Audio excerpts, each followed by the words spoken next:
Estamos listos entonces para conversar con Óscar Caipo. Señor Caipo, ¿cómo está? Buenas tardes.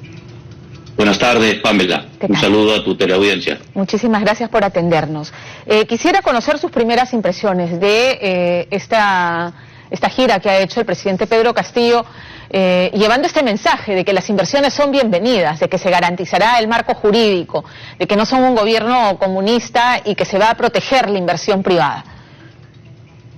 Bueno, las primeras reacciones son positivas. El solo hecho de que el presidente y algunos ministros, incluyendo el premier, tengan esta gira por Estados Unidos ya es una señal positiva de entender que el Perú tiene que estar conectado al mundo, por un lado, y que el vecindario es más grande que mirar solamente para Bolivia o Venezuela, que son países quizás más afines con algunos temas ideológicos que se han venido planteando durante la campaña y en los inicios del gobierno, ¿no? Así que esa señal es positiva.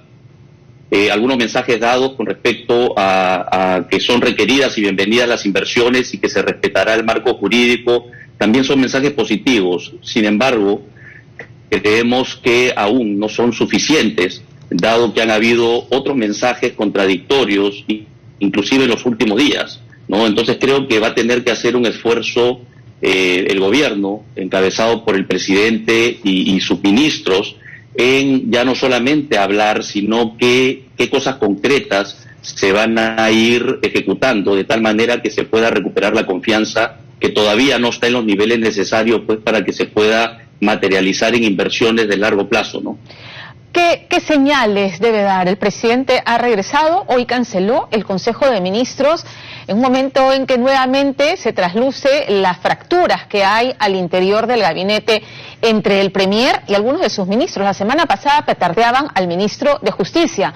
Esta semana no solamente ha petardeado, sino que le ha abierto las puertas y prácticamente le ha dicho, váyase si quiere, porque no pensamos lo mismo respecto a un dictador como Nicolás Maduro, con quien además han sostenido una reunión que no estaba en la agenda oficial publicada del presidente.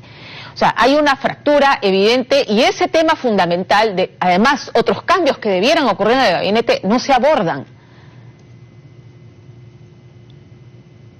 Sí, esperamos en este caso, en adición a las contradicciones que justamente han habido en mensajes del mismo presidente, pero también entre ministros, ¿no? Que se andan contradiciendo ya desde el inicio. Necesitamos el liderazgo del presidente. En este caso, el presidente debe poner orden en el gabinete, debería estar haciendo los cambios que se vienen ya anunciando más de una vez. Es más, creo que lo prudente, lo inteligente hubiera sido que se realicen antes del viaje.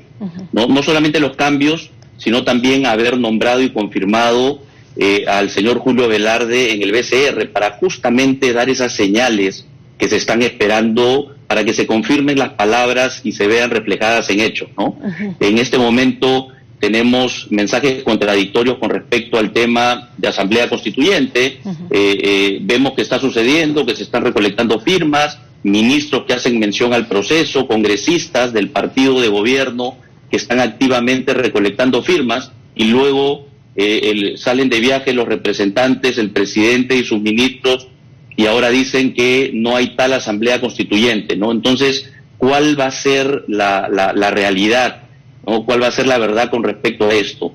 Tenemos también anuncios de que se va a respetar la propiedad privada. Sin embargo, hace una semana el presidente en Cajamarca ha dado algunos mensajes que ha dejado cierta preocupación, por ejemplo, sobre Camisea, ¿no? Entonces, y en particular en Camisea, y hablando del tema de corrupción, que es un tema muy importante al que ha hecho mención el presidente, Camisea ha contribuido en 17 años, hay muchos mitos que creo que debemos ir aclarando. En 17 años ha contribuido con casi 15.000 millones de dólares entre impuestos y regalías.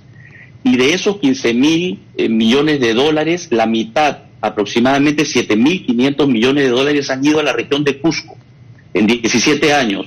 Y eso es el equivalente aproximadamente, Pamela, a 1.2 millones de dólares diarios que han ido a la región de Cusco en los últimos 17 años, y creo que cuando uno va a Cusco no ve cómo eso se ve reflejado en obras de infraestructura pública y servicios para la población.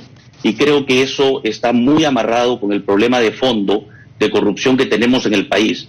El problema no ha sido crecimiento, no ha sido la generación de recursos, sino ha sido la administración de esos recursos para que se puedan invertir de una manera eficiente y efectiva en servicios de calidad para la población, y en muchos casos no es un tema solamente de falta de capacidad, sino sabemos por los casos ya conocidos ampliamente y difundidos por la prensa y la opinión pública, han sido muchos casos, ¿no?, de corrupción en los gobiernos regionales. Bien, lo que pasa es que vamos a exigir nombramientos idóneos a nivel regional, que es a donde va a parar con la descentralización presupuestal esta gran cantidad de dinero, cuando precisamente esa es una de las falencias de este gobierno y las principales críticas que se han nombrado para ministerios y para, digamos, instituciones tan importantes como, por ejemplo, Indecopi, a personas que no tienen el perfil profesional para el cargo. Peor aún, en algunos ministerios, personas que tienen investigaciones abiertas, sospechas graves, por las cuales ni siquiera, o sea, frente a esa posibilidad, mejor eliges a otro, no nombras a este, pero esa es una de las principales, uno de los principales, digamos, debilidades de este gobierno. Sin duda, y son esas señales que no dan esa confianza a la que hacía alusión al inicio de esa conversación, Pamela, ¿no? Entonces, es muy importante no solamente serlo, sino parecerlo. El presidente Castillo está hablando de una lucha frontal contra la corrupción, pero tenemos ahora esta contradicción, ¿no?, de algunos nombramientos cuestionados, ¿no? Recordemos que ya hemos tenido no mucho tiempo atrás al expresidente Vizcarra siendo un paladín de la lucha contra la corrupción y terminó estando involucrado en hechos muy graves de corrupción que están ya en la vía legal, ¿no? Entonces creo que es muy importante que si se va a luchar contra este flagelo que tanto daño nos ha hecho, el presidente ejerce liderazgo, y ese liderazgo se debería haber materializado en cambios en el gabinete. ¿Cuál es el impacto de dos temas que usted ha mencionado? Que no se termine de ratificar, que no se termine de ratificar al directorio. Primero, o sea, conocer cuál es la propuesta del Ejecutivo para el directorio del Banco Central de Reserva, y que no se ratifique aún a Julio Velarde, que ha manifestado su intención de permanecer. Por el otro lado, el tema de la Asamblea Constituyente. Ya lo hemos dicho, el partido de gobierno, incluso la vicepresidenta, rompiendo el principio de neutralidad, se incluye dentro de los esfuerzos que ya el partido está haciendo para recolectar firmas para una figura que no existe, pero como fuera. Es la principal bandera de campaña de Perú Libre del presidente Pedro Castillo. ¿Qué impacto tiene que nuevamente esté en agenda la Asamblea Constituyente y la posibilidad de que la Constitución sea reformada en su totalidad? Sí, sobre el primer punto, la confirmación de Julio Velarde y elegir un nuevo directorio para el Banco Central es fundamental, ¿no? El tipo de cambio se ha elevado justamente por la falta de confianza y la incertidumbre, y se sigue manteniendo en niveles de 4.10, 4.11, a pesar de lo que podrían ser percibidos anuncios positivos, pero necesitamos hechos concretos. Ya el gobierno está más de 50 días y no ha podido ratificar a Julio Velarde y nombrar un